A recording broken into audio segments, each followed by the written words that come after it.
Welcome back to part 2 of a yarn with Vanessa Sorenson, the Enterprise Director of Microsoft New Zealand.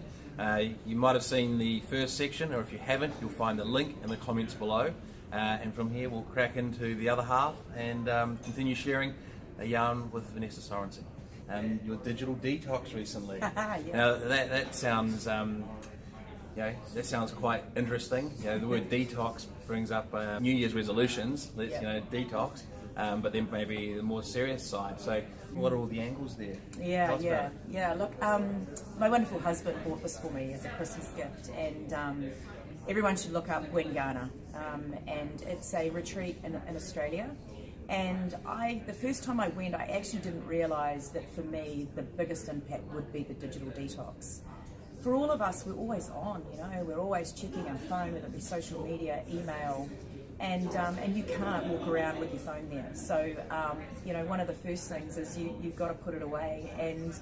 They let you keep it? Well, yeah, they do, and you can use it in your room. Teach you responsibility. They do.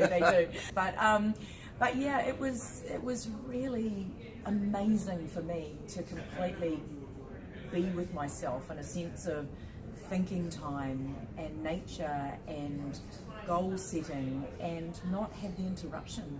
And in fact, it was so incredible. I recently went back and did it and wrote it on LinkedIn because... Oh, I see. So the one on LinkedIn that I knew about was the second one. The second one, yeah. Oh, more, I guess, important and interesting in the sense that the first one was so good that you went back for seconds, Your mind comes back to you versus your mind being outside wanting to be on their phone. Yeah, absolutely. And I think for all of us, with children, it's our responsibility to teach them that you've got to let go of it. And I think, you did right. We didn't even realise that growing up. I remember my first phone, the old flip phone, and thinking I was the coolest thing. I remember my boss at the time.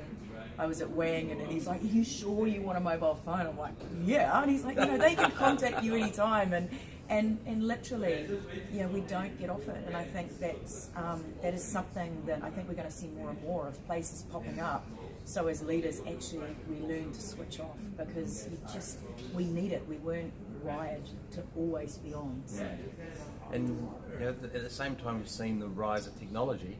We've also seen the rise of meditation. So in short, you'd recommend digital detox? Yeah, I would. And interesting about meditation, it's something I've had to learn. I never had enough time for it. And interesting, my 9-year-old son, every Wednesday, they meditate as a whole school. Now there's only... What? Yeah, there's only 100 kids in the school, and they all start every Wednesday meditating. And I remember watching this little guy one day, and he's sort of sitting there, and I'm like, "What are you doing?" And he's like, meditating. So we actually have really great conversations about this. So I think it's got to start at an early age rather than a learnt as we're getting older and stressed. And well, funny you say that. And what skills should be taught in schools? Communication, emotional intelligence, cultural intelligence are probably, I would almost say, the first three. And potentially music and coding would be the next two. Absolutely. And we are definitely seeing those changes. I was recently been asked by Genesis Energy to be a judge on their Energising the Future talent, and it's phenomenal, these really small rural schools, that the prize money they had to spend on tech.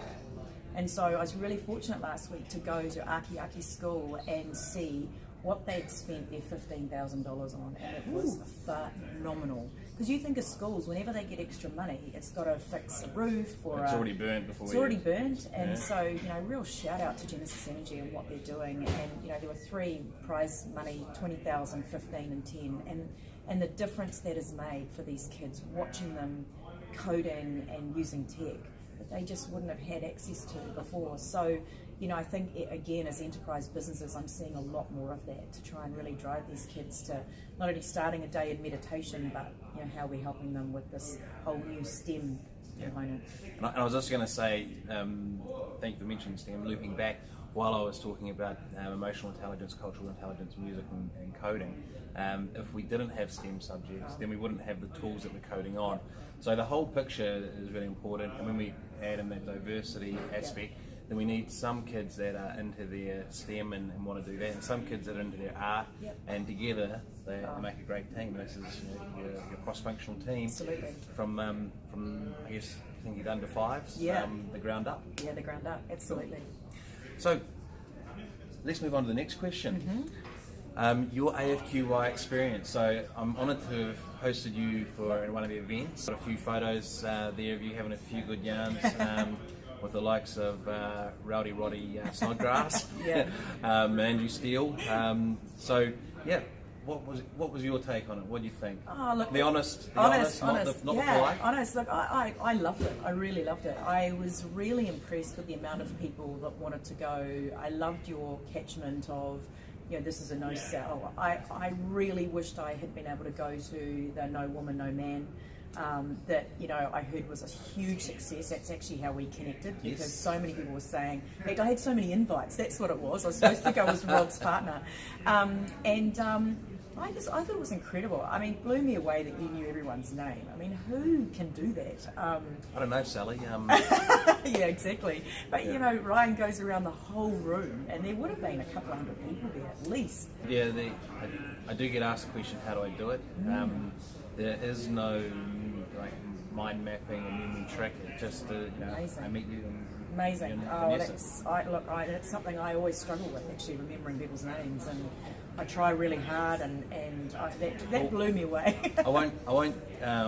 So it's a learned process as Right. well, and I won't go through it right now. But Definitely another a time, topic. yeah, you can learn it. And the first step is never tell yourself you can't remember names. So Yeah. there you go. There's lesson one. Lesson one. There Okay. you go. I've learned something today. I love it. And actually, just on that note, I will be fortunate enough to be training a delegation of New Zealand SaaS entrepreneurs who are off to Sastra on networking and how to remember names and a whole bunch of that. So when they get over there to meet all the amazing people that will be at the event to learn from them, Wow. they will be able to network and connect and love impress it. them by being able to not forget their names. I love it. All right. Yeah. I'm looking forward to hearing that. I might Yeah. come to that next one. Yeah.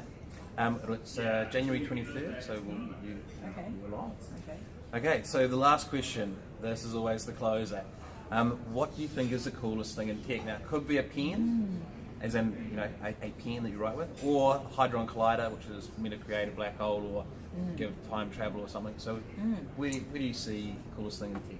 You know, and gosh, working at Microsoft, I've been so blown away with how many amazing things. And if my son was sitting here and you're interviewing him, it'd be Minecraft all the way. And again, I love it because he's coding, he doesn't even know it. But actually for me, it's spending time with Te Aroha, Ngāti Whātua Auraki, and what Microsoft, Datacom and Ngāti Whātua have been able to do, leveraging the HoloLens. And what has inspired me with what they're doing is bringing their historical stories to life. And, you know, going onto the marae and seeing the eagle fly, and I know T has got some amazing concepts around the ancestors all walking up Bastion Point and telling their stories. Like, in fact, I remember Te Aroha saying that when he went to the elders and mentioned this, there were tears in their eyes and going, can you imagine that experience for the next generation? Because so much of that history has been lost. And so, you know, I just think for me, leveraging these technologies to see things that we, at the moment, could never visualise seeing, is just phenomenal. And Yeah, it would be mind-blowing, and I can imagine. I look at just bringing that to life, because that's a taste of, if you go digging, what you can find out about our history. Absolutely, and you know, Sati Nadella, our global CEO, came to New Zealand at a full potpourri with Te Aroha, and Te Aroha is actually mentioned in his book, because it was all about the guardianship and how we can assist with these storytelling and bringing them to life.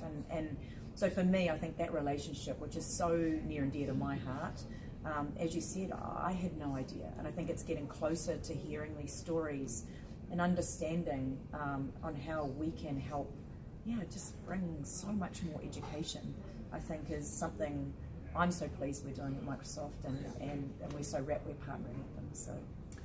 Well, that's great to hear. I look forward to more and more coming out in terms of what's being developed. We can get you back to the stormy day. Yeah. Righty, but Ka Kite Anō learned from Play School, which has stuck with me. I love it. Yeah. I love it. And mine is kia ora and we need to hug. Oh. Thank you. All right. Thank you very much. So have a good day out there. We'll see you soon. Thank you.